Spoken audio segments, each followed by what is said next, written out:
Olá e seja bem-vindo ao Café com Spoiler. Espero que você esteja bem. Hoje é uma análise de Dandadan, provavelmente o anime mais popular dessa temporada, que veio a nós tanto pela Crunchyroll quanto pela Netflix. E é claro, por outros meios também, se esse for o seu caso. Indo direto ao ponto, Dandadan é um dos animes mais fenomenais que eu assisti, mas eu duvidava fortemente disso quando vi o primeiro episódio. A questão é que, quando você vai ficando mais velho, quando você já assistiu mais animes, você começa a se familiarizar com os clichês. E clichês como a Momo e o Okarun são fáceis de se familiarizar. A Momo sendo uma patricinha, bonita e relativamente popular na escola, enquanto o Okarun é um nerd recluso que sofre bullying dos seus companheiros. São premissas que a gente já conhece, não só em animes, como em filmes também. Eu já vi diversas vezes protagonistas que são inseguros, que são tímidos, e diversas personagens femininas que não apenas carecem de profundidade, como também de agência na obra. Mas Dandadan se mostra diferente já nos primeiros episódios. A Momo tem certa agência.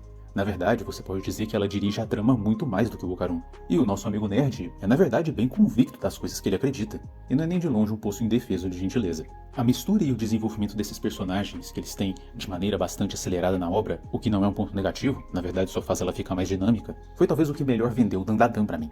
É claro, isso e uma mistura muito única que Dandadan faz de ação, aventura, mistério, ficção científica e até mesmo romance. Sim, é bom você já saber de cara. O Okarun tá claramente num arco de romance com a Momo. Isso não é algo sutil, isso não é algo que a obra apenas sugere. Isso é jogado na sua cara. E o desenvolvimento que o autor dá para esse romance é caótico e charmoso.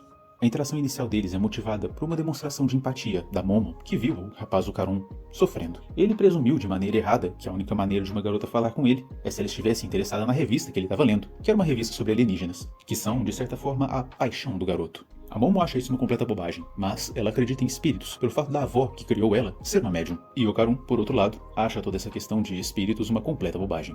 Para descobrir quem tá certo, eles fazem uma aposta. E no final das contas, os dois estavam ao mesmo tempo, certos e errados. No mundo de Dandadan, espíritos existem e alienígenas também. E às vezes, eles são até a mesma coisa. E é exatamente nessa mistura estranha que o anime se estabelece. O garoto é possuído pelo espírito de uma velha que corre muito rápido e tem uma estranha predisposição por ataques genitais. A garota é sequestrada por alienígenas, mas isso faz com que ela libere os seus poderes psíquicos. Quase todo episódio é, em maior ou menor grau, essa bagunça, esse caos. Mas o autor manipula esses fatores com uma maestria ímpar. Mas eu posso estar falando mais do que deveria aqui. Vamos seguir o nosso ritual padrão de analisar o anime em 3 etapas: animação, personagens e roteiro. Sobre a animação. A animação de Dandadan, eu vou te dizer, é incrível. Não, ela não é super detalhada e fluida como que você vê nos estúdios Ghibli, mas ela conhece o seu lugar, conhece o seu estilo e ela é constante, não se derivando dele. Principalmente na paleta de cores, ela chama muito atenção. Tudo muito bem casadinho, tudo muito coerente. Com os animadores até arriscando alguma coisa em comum com a variação de trajes da Momo ou certas habilidades de transformação do Okarun. Já é o 7º episódio e o anime se mantém constante. Os frames de animação são fluidos, as lutas são interessantes e é muito difícil você ver uma quebra nessa qualidade. Nos personagens, como eu já apresentei pra vocês, o casal principal, Momo e Okarun, vou me dedicar a falar um pouco mais dos personagens de suporte. Mas antes, algo que me surpreendeu. A Momo é, muito provavelmente, a personagem que mais dirige a obra.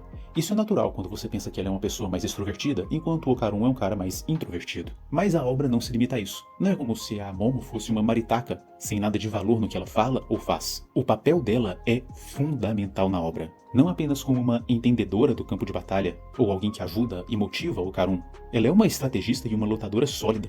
E em todos os episódios ela é absolutamente decisiva para a conclusão daquela pequena história. Isso não é feito de uma maneira artificial, como se ela fosse uma garota invulnerável e sem falhas. Negativo. Ela também tem as suas próprias inseguranças, as suas falhas, coisas das quais ela se envergonha. E é exatamente essa mistura que torna a personagem tão cativante. Uma das personagens principais, talvez a principal personagem de suporte da obra, seja a avó da Momo, a senhorita Sekai.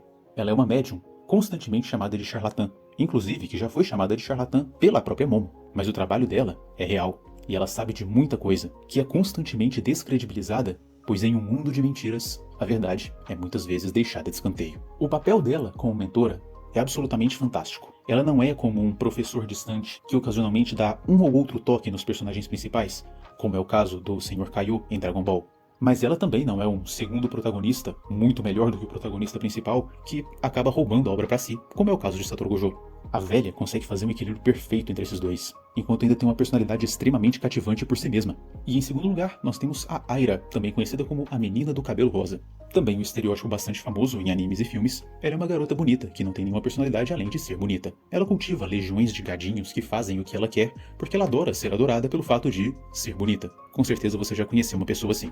E embora detestável no momento onde ela é apresentada para a obra, Aira, olha só, também é uma personagem complexa, com sua própria história, suas inseguranças, suas várias facetas. Ela é determinada, meio doida e extremamente amorosa, contrapondo-se intensamente com o que é apresentado dela no começo.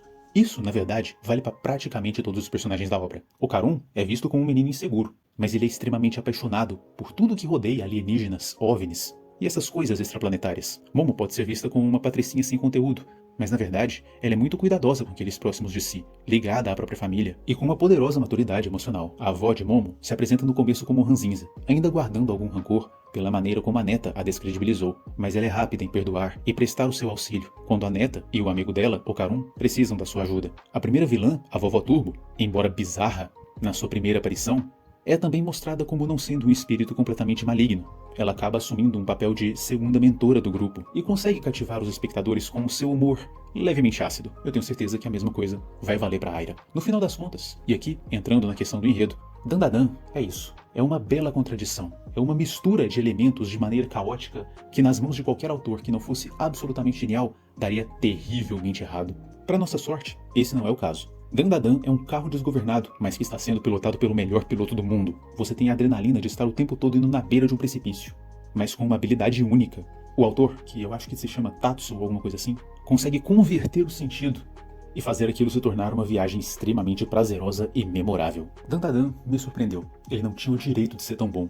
Eu assisti o primeiro episódio e falei, é um humor meio doidão, com alguns personagens um pouco genéricos, mas divertido, sim. Eu provavelmente vou assistir uns 2, no máximo 3 episódios e dropar depois. Meu amigo, como eu estava errado. O primeiro episódio me empurrou pro segundo, o segundo episódio me fez querer assistir a obra inteira. E agora, no sétimo, eu tô quase indo pegar o mangá porque eu não aguento esperar mais uma semana. Na minha escala de recomendação, Dandadan é definitivamente um 10/10. Mas eu reconheço, o humor da série pode não ser para todo mundo.